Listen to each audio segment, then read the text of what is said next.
हम क्या करें। ये दिल तुम बिन बताने के लिया।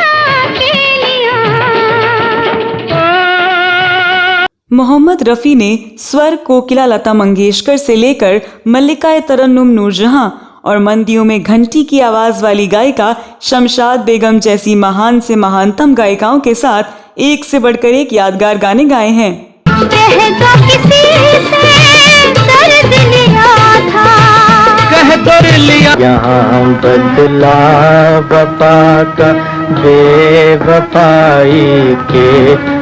रफ़ी साहब ने शोक चंचल गीता दत्त से लेकर बहुरंगी गायिका आशा भोसले और सुमन कल्याणपुर से हेमलता के साथ साथ सुलक्षणा पंडित और अनुराधा पौडवाल जैसी नई पीढ़ी की गायिकाओं के साथ भी हर तरह के गाने गाए। इशारों में दिल लेने वाले गाते हो गीत, क्यों दिल पे क्यों हाथ है, खोए हो किसलिए ऐसे क्या। सोने के गहने क्यों तूने पहने, काया तेरी खुद। मोहम्मद रफ़ी ने न केवल गायिकाओं के साथ बल्कि शर्मिला टैगोर, सायरा बानो और टीना मुनीम जैसी नायिकाओं के साथ भी गाने गाए। कहो प्यार है तुमसे, वो जाना कहो प्यार है तुमसे। मोहम्मद रफ़ी ने इन गायिकाओं के साथ भक्ति गीत, भजन, कव्वाली, देशभक्ति गीत से लेकर प्रेम और रोमांटिक गीत गाए। दिलरुबा दिल पे तू ये सितम किए जा, मेरे हमदम बाहों में आ जाओ। रफ़ी साहब ने हर तरह के गाने गाए और आमतौर पर कभी किसी गायक या गायिका के साथ कोई गाना गाने से मना नहीं किया, लेकिन एक ऐसा मौका आया जब मोहम्मद रफ़ी ने एक गायिका के साथ एक गाना गाने से मना करके उस गायिका का दिल तोड़ दिया। रफ़ी साहब के इनकार के बाद उस गायिका का दिल ऐसा टूटा कि वो रोने लगी। आखिर क्यों रफ़ी साहब ने उस गायिका के साथ एक गाना गाने से मना किया? कौन सा है वो गाना? आखिर कैसे रफ़ी साहब ने रोती हुई गायिका को समझाया कि उन्होंने आखिर क्यों गाना गाने से इनकार किया? कौन थी वो गायिका और क्या था रफ़ी साहब के इनकार का कारण? इस वीडियो में इस बारे में विस्तार से बताने जा रही हूँ।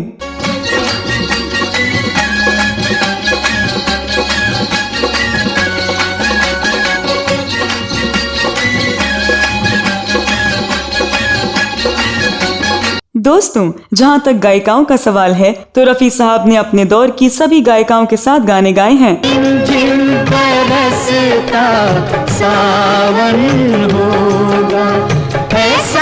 स्वर कोकिला लता मंगेशकर के साथ उनके गाए गाने सबसे ज्यादा लोकप्रिय हुए, लेकिन जहाँ तक संख्या की बात है तो रफ़ी साहब ने सबसे अधिक गाने आशा भोसले के साथ गाए। इशारों में दिल लेने वाले बताए हुनर। मोहम्मद रफ़ी ने लता मंगेशकर के अलावा नूरजहां, शमशाद बेगम, गीता दत्त और सुमन कल्याणपुर के साथ भी गाने गाए, तो अनुराधा पौडवाल, कविता कृष्णमूर्ति, सुलक्षणा पंडित, हेमलता, सुषमा श्रेष्ठ जैसी बाद की पीढ़ी की गायिकाओं के साथ भी गाने गाए। उन्होंने कृष्णा कल्लय, मुबारक बेगम और राजकुमारी जैसी कम लोकप्रिय गायिकाओं के साथ भी गाने गाए, और इनमें से ज्यादातर गायिकाओं ने अपना पहला और अंतिम गाना मोहम्मद रफ़ी के साथ गाया।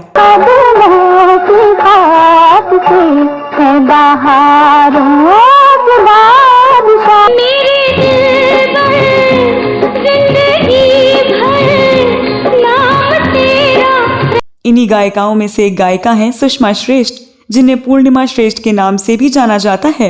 आपको बता दें कि इनके बचपन का नाम सुषमा श्रेष्ठ था, जिन्हें आगे चलकर पूर्णिमा के नाम से पहचान मिली। सुषमा श्रेष्ठ ने अपने जीवन का पहला गाना मोहम्मद रफ़ी के साथ गाया था। बोलो बोलो। सुषमा श्रेष्ठ ने 9 साल की उम्र में अपनी जिंदगी का सबसे पहला गाना रफ़ी साहब के साथ गाया था। ये गाना फिल्म अंदाज का है, जिसके बोल हैं, बोलो बोलो कुछ तो बोलो, बोलो बोलो पापा को। सुषमा श्रेष्ठ बताती हैं कि वो 3-4 साल की उम्र से ही मोहम्मद रफ़ी साहब के गाए गानों पर नाचा करती थी। सुषमा ने बताया कि उन्होंने जब रफ़ी साहब को पहली बार देखा तो देखती रह गईं, क्योंकि उनके चेहरे पर एक नूर था और उनकी मुस्कुराहट जैसा इंसान उन्होंने इसके पहले कभी नहीं देखा था।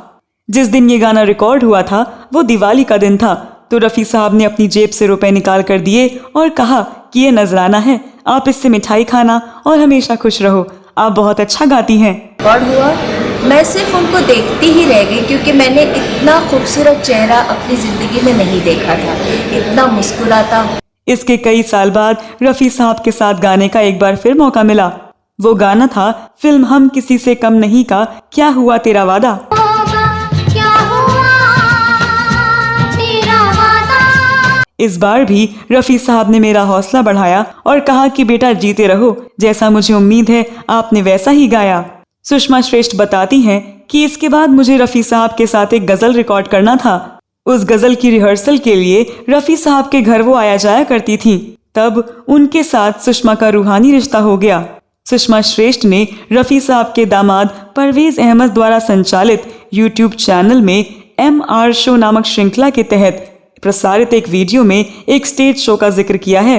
सुषमा ने बताया कि उस स्टेज शो के दौरान जो वाकया हुआ उससे मुझे पक्का विश्वास हो गया कि रफ़ी साहब इंसान नहीं फरिश्ता हैं।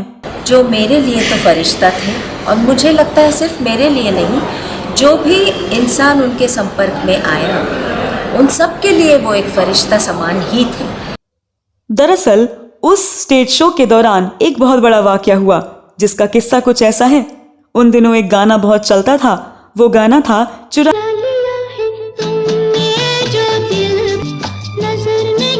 सुषमा बताती हैं कि हम लोग पुणे एक शो करने के लिए गए थे जिसमें रफ़ी साहब थे, मैं भी उस शो में थी और भी कई कलाकार थे।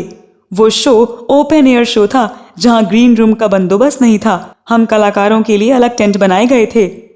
उस शो में एक और महान कलाकार थे जो रफ़ी साहब के साथ सैक्सोफोन बजाते थे और पूरे बैंड को कंडक्ट कराते थे। उनका नाम काका था। मैंने उनसे कहा कि मैं चुरा लिया है तुमने वाला गाना रफ़ी अंकल के साथ गाना चाहती हूँ।